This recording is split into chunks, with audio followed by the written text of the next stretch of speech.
morning, dear students. We'll continue our chapter, which we started yesterday, chapter number 6, the making of a scientist.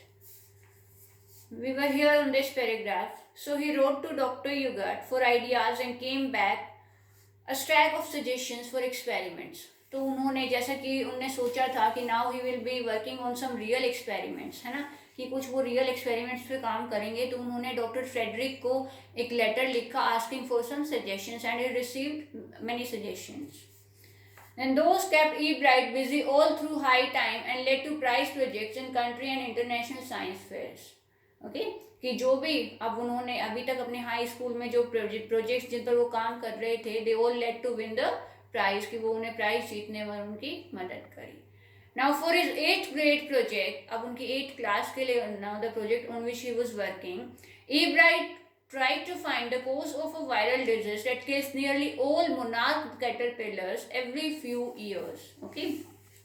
अब वो किस चीज़ पर काम कर रहे थे कि वो एक ऐसी चीज़ पर कि वो रीज़न फाइंड आउट करने वाले थे कि जो मोनार्क कैटरपिलर्स की डेथ हो रही है every year, what was the reason behind it. Okay, किस डिजीज की किस बीमारी की वजह से उनकी डेथ हो रही थी. E. Bright thought the disease might be carried by a beetle. Okay, कि शायद किसी बीटल यानी कि किसी इंसेक्ट के थ्रू वो हो रही होगी. Then he tried raising caterpillars in the presence of beetles. अब उन्होंने उनकी प्रेजेंस में यानी कि इंसेक्ट्स की प्रेजेंस में उन्हें ग्रो करना स्टार्ट कर दिया. I didn't get any real results, sorry. Okay, जिनसे उन्हें कुछ खास रियल रिजल्ट्स नहीं मिले. But I went ahead and showed that I had tried the experiment. लेकिन फिर भी उन्होंने अपना वही आगे जारी रखा और दिखाया कि देखो मैंने कोशिश की थी, but I didn't get any real results. Okay, and because of this thing he won, this time he won, कि उन्हें प्राइज मिला. The next year, his science fair project was testing the theory that viceroy butterflies copy monarch. अब next year उनका क्या project था कि जो viceroy butterflies होते हैं, स्पीशीज होती हैं बटरफ्लाइज की, कि वो कॉपी करती हैं हमारी मोनार्क बटरफ्लाइज को. The theory was that viceroys look like monarchs because monarchs don't taste good to birds. And क्यों कॉपी करती हैं? क्योंकि वाइसरॉय बटरफ्लाइज को खाना बर्ड्स बड़े मज़े से खाना पसंद करते हैं बजाय कि मोनार्क बटरफ्लाइज के. That is why they try to copy them, ताकि अपने डेथ से बचने के लिए. Viceroys, on the other hand, do taste good to birds. So the more they look like monarchs, the less likely they are become to birds' dinner. Okay, तो जितना ज़्यादा वो उनकी तरह दिखेंगी, उतने ही कम चांसेस हैं कि उनका शिकार होने के, कि वो मरने से बच पाएंगी. E. Bright's project was to see whether in fact birds would eat monarch. तो उनका प्रोजेक्ट यही था, ये देखना कि बर्ड्स जो है मोनार्क बटरफ्लाइज को खाते हैं कि नहीं खाते हैं. He found that a starling would not eat ordinary bird food. It would eat all the monarchs it could get. Okay, कि जितनी भी उन्हें मिल पाती थी वो सभी को खा पाते थे. This project was placed first in the zoology division and third overall in the county science fair. Okay, अब इस प्रोजेक्ट ने उन्हें क्या दिया कि he got first in the zoology, उस डिपार्टमेंट में उसको फर्स्ट प्लेस मिला, and third overall in the county science fair. Okay, now see. In his second year in high school, Richard E. Bright began the research that led to his discovery of an unknown insect hormone. Indirectly, it also led to his new theory on the life of cells. अब देखो बच्चे, जब वो अपने high school में second year में थे, तब उन्होंने किस चीज़ पर रिसर्च करनी स्टार्ट की? एक इंसेक्ट्स के हार्मोन पर रिसर्च करनी उनको स्टार्ट की, जिससे कि उनको आगे लाइफ ऑफ जो हमारी सेल थ्योरी है उस पर कुछ रिजल्ट्स मिले, उसको वो समझाने में हेल्पफुल हो पाई. The question he tried to answer was simple. What is the purpose of 12 tiny gold spots on a monarch pupa? है ना, वो किस क्वेश्चन का जवाब ढूंढ रहे थे कि मोनार्क प्यूपा के जो विंग्स पे गोल्डन स्पॉट्स होते हैं, व्हाई आर दे प्रेजेंट, क्यों होते हैं वो उस पर. Everyone assumed the spots were just ornamental, कि सभी को क्या लगा कि वो स्पॉट्स क्यों होते हैं, कि just for the sake of ornamental, की डेकोरेटिव पर्पज से होते हैं. E. Bright said, but doctor Uyghur didn't believe it. लेकिन डॉक्टर फ्रेडरिक को उस पर विश्वास नहीं हुआ, इन रिचर्ड की इस बात पर विश्वास नहीं हुआ. To find the answer, E. Bright and another excellent science student first had to build a device that showed that the spores were producing a hormone necessary for the butterfly's full development. Okay तो अब उसका answer ढूंढते ढूंढते Richard और उनके एक friend थे जो उस पर रिसर्च कर रहे थे, और उनको क्या रिजल्ट मिला कि वो जो गोल्डन स्पॉट्स उस पर प्रेजेंट होते हैं उनके विंग्स पर, वो एक ऐसा हार्मोन प्रोड्यूस करते हैं जो हमारी उस बटरफ्लाई की ग्रोथ में, उसके डेवलपमेंट में हेल्प करता है. This project won eBright first place in the country science and entry into the International Science and Engineering Fair. Okay तो काउंटी फेयर में उसको फर्स्ट पोजीशन मिली उनके इस प्रोजेक्ट को, और उनको एंट्री भी मिल गई कहाँ, international science and engineering fair के अंदर. There he won third prize for zoology. Okay. Now he also got a chance to work during the summer at the entomology laboratory of the Walter Reed Army Institute of Research. उनको यहाँ पर इस organisation में भी काम करने का मौका मिला. As a high school junior, Richard E. Bright continued his advanced experiments on the monarch pupa. तो उन्होंने monarch pupa पर अपना रिसर्च जारी रखा. That year, his project won first prize at the International Science Fair and gave him another chance to work in the Army laboratory during the summer. Okay? और उससे उनके इसी प्रोजेक्ट्स ने उनको फर्स्ट प्राइज मिला उस इंटरनेशनल साइंस फेयर में. In his senior year, he went a step further. अब वो थोड़ा और आगे बढ़े. कैसे?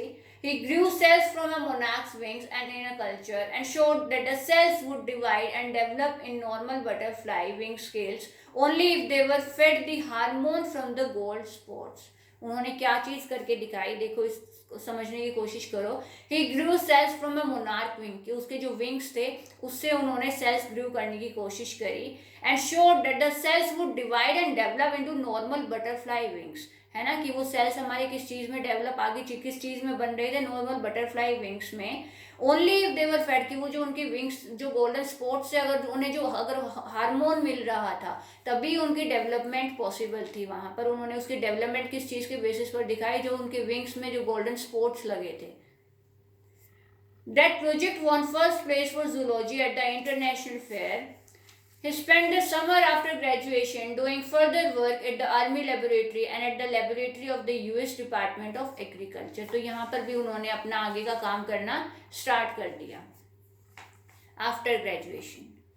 Then the following summer, after his freshman year at Harvard University, he went back to the laboratory of the Department of Agriculture and did more work on the hormone from the golden spots. Okay? अब वो अपना काम आगे इसी चीज पे continue रख रहे थे कि जो उन्हें विंग से जो गोल्डन स्पॉट्स थे उनके विंग्स पर, उसी के हार्मोन से जो हार्मोन वो प्रोड्यूस करते हैं उसी पर अपनी फर्दर रिसर्च को कंटिन्यू रखते हुए.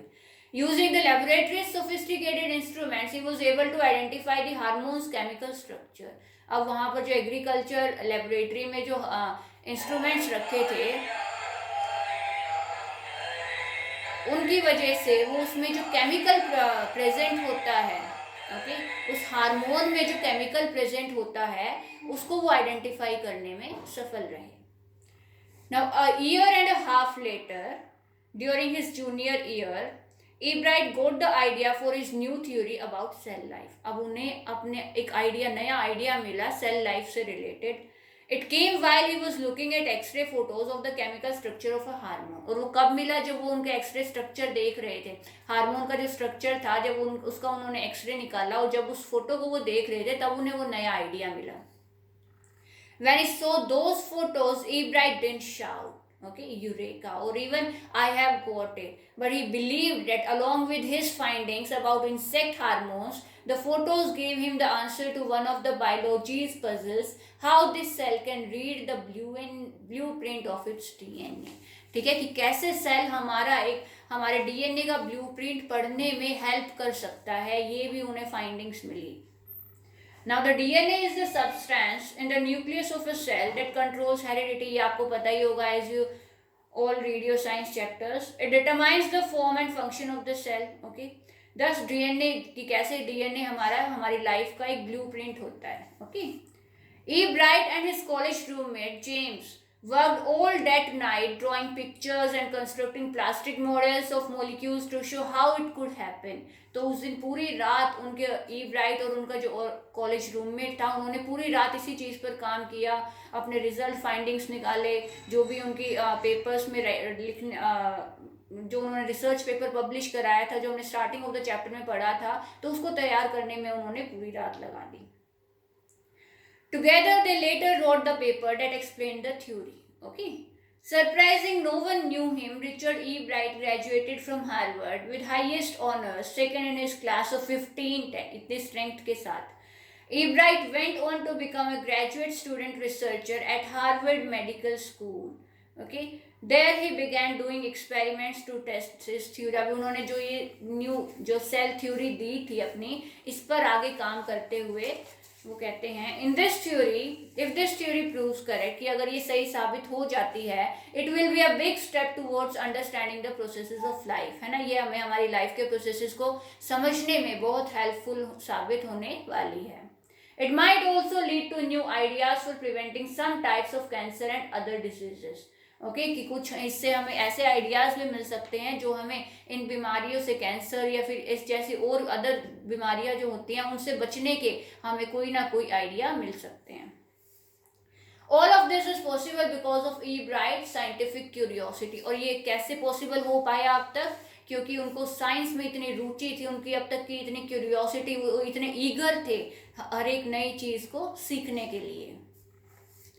His high school research into the purpose of the sports on a monarch pupa eventually led him to this theory about cell life, है ना. कि हमको भी पता है कि कैसे वो मोनार्क प्यूपा के स्पोर्ट्स पर काम करते करते उन्होंने अपनी सेल थ्योरी तक वो पहुंच पाए. Then Richard E. Bright has been interested in science since he first began collecting butterflies. कि हमको भी पता है कि कहाँ से उनकी रिसर्च स्टार्ट हुई थी. Right from the beginning of the chapter where he started collecting the butterflies. Okay. But not so deeply that he hasn't time for other interest. कि उनको ऐसा नहीं है कि उनको और चीज़ों में इंटरेस्ट नहीं था. E. Bright also become a champion debater, है ना, एंड पब्लिक स्पीकर, कि वो अपने टाइम में चैंपियन डिबेटर भी रहे और पब्लिक स्पीकर भी रहे. And a good canoeist, canoeist means जो नाविक होते हैं. And all round outdoor person. He is also an expert photographer, particularly of nature and scientific exhibit. तो ये सभी उनकी एक्स्ट्रा क्वालिटीज है, उनकी एक्स्ट्रा हॉबीज है, जिन सभी में भी उन्हें इंटरेस्ट था apart from the science.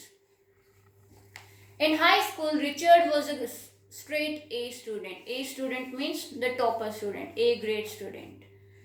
Because learning was easy, he turned a lot of his energy towards the debating and model United Nations clubs. He also found someone to admire. उन्हें admire कौन करता था? Richard A. Wheeler, his social studies teacher and advisor to both clubs. Mr. Wheeler was a perfect person for me then. He opened my mind to new ideas, E. Bright said. तो वो क्या कहते हैं कि हमारे जो social studies के teacher थे वो मेरे लिए सबसे बड़े एडमायरर रहे हैं, जो उसकी हमेशा तारीफ़ किया करते थे, उन्हें प्रोत्साहित किया करते थे आगे बढ़ने के लिए. उन्होंने ही मेरा माइंड ओपन किया नए नए आइडियाज़ को देखने के लिए, समझने के लिए, सीखने के लिए. Okay. Then Richard would always give that extra effort, कि वो हमेशा मेरे ऊपर ही अपनी एक्स्ट्रा एफर्ट, मुझ पर ज़्यादा मेहनत शुरू से ही किया करते थे.